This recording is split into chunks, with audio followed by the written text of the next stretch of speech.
Model code of conduct, इसके अंदर model code of conduct for the guidance of political parties and candidates, general conduct, इसके बारे में para number 2 ये बड़ा क्लियर कहता है, criticism of other political parties when made shall be confined to their policies and programs, past record and work।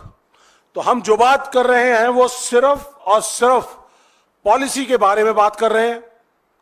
हमारी defence forces, तीनों सेनाएं सक्षम हैं, बहुत बेहतरीन काम कर रही हैं, हमारे बॉर्डर्स को सेफगार्ड कर रही हैं, नेशनल सिक्योरिटी बहुत बढ़िया है, लेकिन उनके हाथ कमजोर करने का काम मोदी सरकार ने किया है। अग्निपथ जैसी एक योजना लेके आए जिसके तहत वो अनट्रेन्ड सोल्जर्स को देश की सेनाओं में भेजने का काम कर रहे हैं। अग्निपथ योजना एक पॉलिसी है और हम इस पॉलिसी को चैलेंज कर रहे हैं, बार बार उठा रहे हैं। पिछले 1 साल से लगातार हम हर प्लेटफॉर्म पर, हर जगह बता रहे हैं कि ये देश की सुरक्षा के लिए हितकारी नहीं है, देश की सेना के लिए, देश के सैनिकों के लिए और देश के युवाओं के लिए हितकारी नहीं है। जब ये किसी की भी हितकारी नहीं है तो ये एक पॉलिसी पैरालिसिस है। इस पॉलिसी को हम चैलेंज कर रहे हैं, करते रहेंगे और जब 4 जून को हमारी सरकार बनेगी तो हमने अपने न्याय पत्र के अंदर शामिल किया है कि हम अग्निपथ योजना को, डिफेंस सेक्शन के अंदर हमने कहा है कि कांग्रेस अग्निपथ योजना को खत्म कर देगी।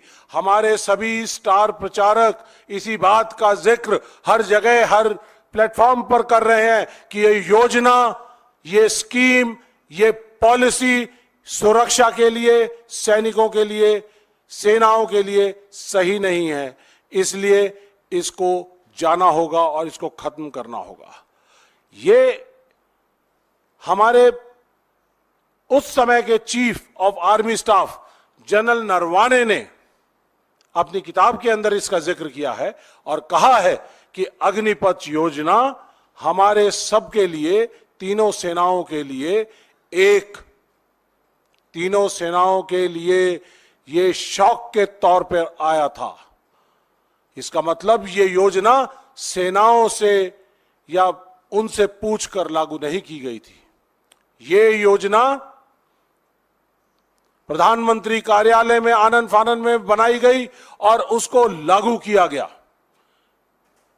तो ये एक पॉलिसी है, ऑपरेशनल एक्टिविटी नहीं है।